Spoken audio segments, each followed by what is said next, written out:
안녕하십니까, 최성규입니다. 저번 시간에 이어서 이번에도 상황 중독에 대해서 조금 더 자세하게 설명을 해보도록 하겠습니다. 이번 시간은 제가 상황 중독이라는 이론을 고안하고 그것을 만들어내는 과정에서 어떻게 이것을 만들게 됐는지 설명을 해보도록 하겠습니다. 제일 처음에 제가 정신과 의사를 시작하면서 꽤 오랜 시간 동안 정신치료를 시작한 적이 있었어요. 그 당시에 제 환자분은 지금은 오래된 얘기라 이런 얘기를 잠깐은 해도 될 것 같아서 말씀을 드리자면, 물건을, 아주 사소한 물건들, 정말 100원짜리, 200원짜리 이런 핀이나 옷핀 이런 것들, 아주 사소한, 정말 문방구에서 가져가도 정말 알아볼 수도 없을 정도의 아주 작은 물건들을 훔치는 그런 문제가 있었어요. 그분은 굉장히 여러 해 동안 그런 문제로 고민을 해왔어요. 한 번도 걸린 적은 없는데 걸릴까봐 굉장히 조마조마하면서 물건을 훔치게 되고, 훔치고 난 이후로 굉장히 죄책감에 휩싸여서 힘들어했던 분이시죠. 그런데 그때 당시 제가 담당을 해서 여러 가지 방식으로, 여러 가지 이론으로 접근을 하고 해석을 하고 치료를 했었는데요. 오랫동안 하면 할수록 설명을 해서 충분히 이해하고 충분히 스스로 적용을 했다라고 생각이 들면 그때 당시에는 많이 좋아지세요. 지금 현재 있는 프로이트 학파의 이론, 또 나머지 여러 가지 이론으로도 충분히 처음에는 좋아지시는데, 문제는 그게 얼마 못 갔었다는 게 큰 문제였죠. 그러다가 바로 이제는 많이 좋아졌구나 라고 생각을 하고 방심하고 있으면 바로 똑같은 행위를 반복하셨어요. 그것을 제가 당시에 이제 배우기로는 반복 강박이라고 얘기했었어요.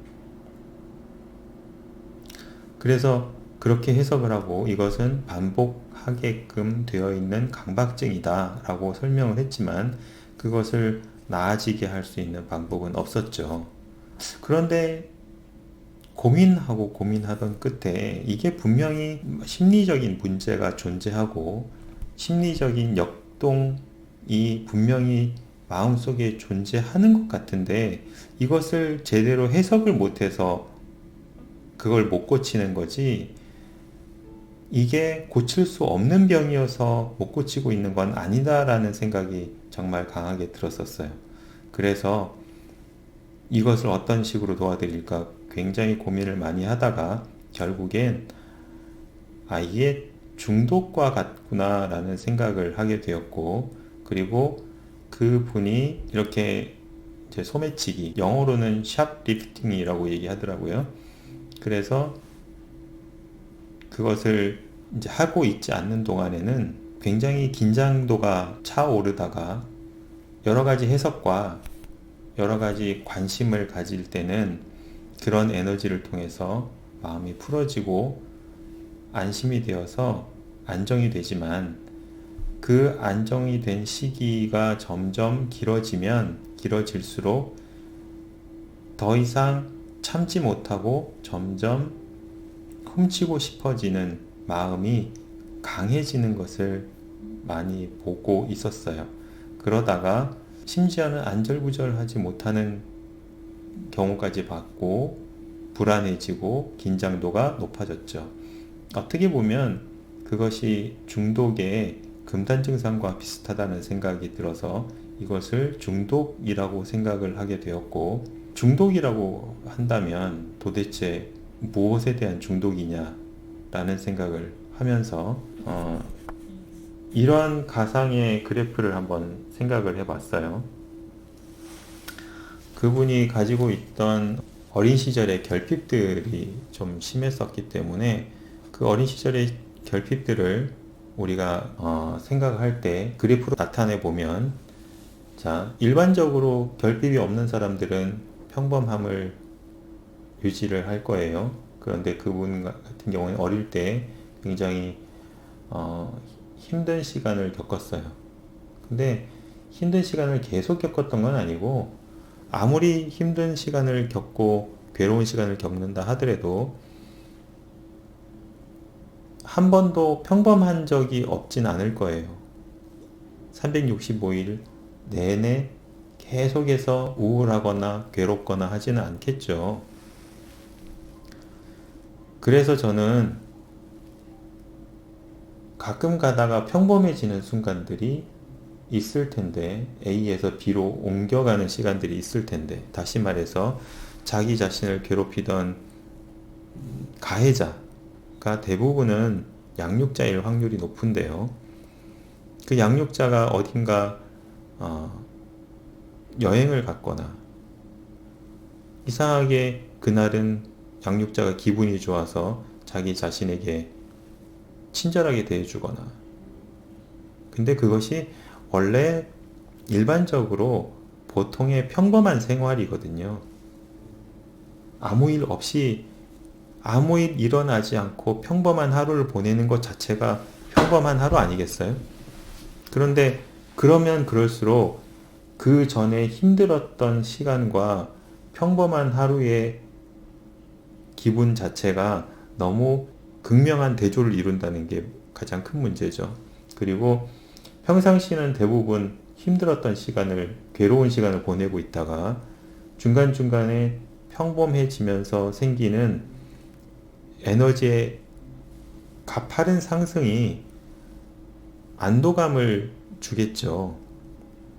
근데 이 안도감이 생각보다 굉장히 짜릿하다라고 생각을 하게 되었어요.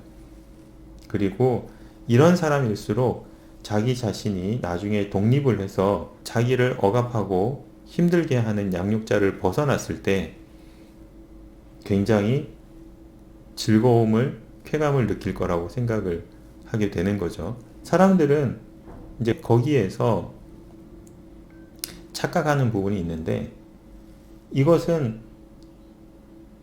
상태가 변화되는 변화량이지, 이 평범한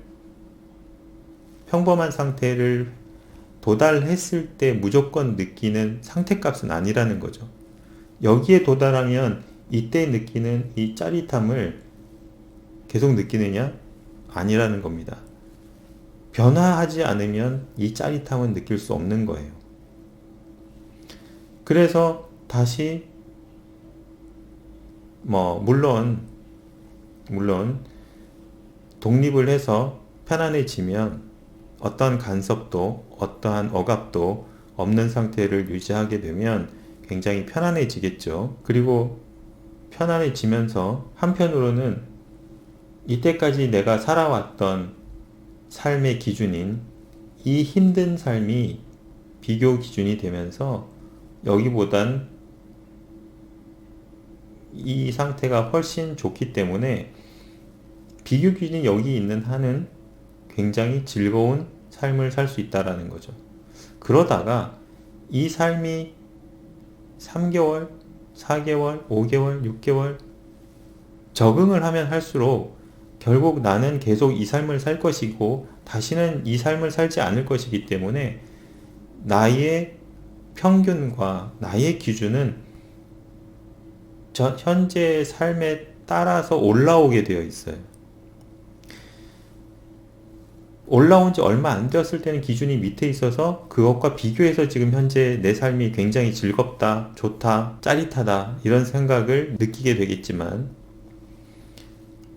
비교 기준, 다시 말해서 자기가 앞으로는 계속 이 삶을 유지할 것이다 라는 예상과 함께 자기 자신의 비교 기준과 자신의 삶의 평균도 같이 올라오기 때문에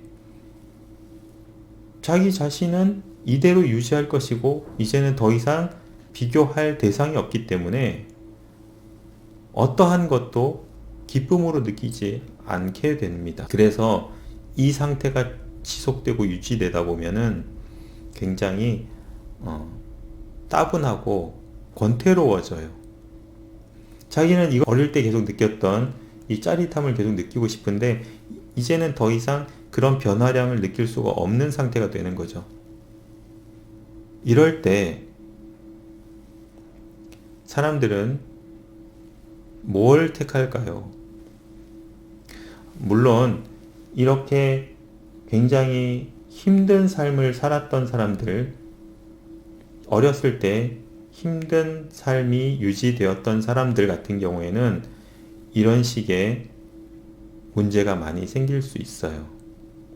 특히 한국은 아버지의 아버지 세대, 할아버지 세대 또는 증조할아버지 세대에서 굉장히 결핍이 많았던 세대이고 분노가 많이 쌓였던 세대이기 때문에 분노가 계속 되물림 되다 보면은 이런 식으로 자녀들이 괴로워서 힘들어하던 끝에 결국 다시 인위적으로 이 쾌락을 만들어내기 위해서 스스로 옛날의 환경을 다시 재현하는 경우가 생기는 것을 많이 보게 되는데 그것이 상황 중독이라고 얘기하는 겁니다.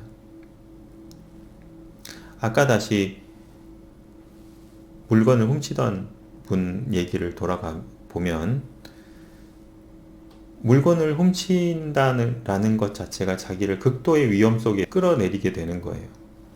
그러다가 걸리지 않고 훔칠 수 있으면 그때 안도감을 느끼면서 극도의 쾌감을 느끼는 겁니다. 그것을 한번 느끼면 죄책감 이런 것 때문에 다시는 하지 않으려고 노력을 해요. 어떻게 보면 불감기, 불응기라고 얘기할 수도 있겠는데 그 불응기가 계속 지속되다가 또 어느 순간에 권태롭고 지루한 느낌이 들기 시작하면 다시 모험을 꿈꾸기 시작해요. 그래서 자기 자신을 끌어내려서 긴장을 느꼈다가 그 긴장이 해소되는 순간 느껴지는 안도감을 쾌감으로 쓰고 그 쾌감을 즐기게 되는 병이 바로 저는 상황 중독이라고 얘기를 합니다. 이것은 특히나 우리 한국인들에게 많기 때문에 제가 한국형 상황 중독이라고 얘기하고 이것을 작은 의미, 좁은 의미의 상황 중독이라고 말씀을 드립니다. 그리고 서양식의 상황 중독은 이것과 조금 다른데요. 그것은 다음 시간에 다시 한번 설명해 보도록 하죠. 감사합니다.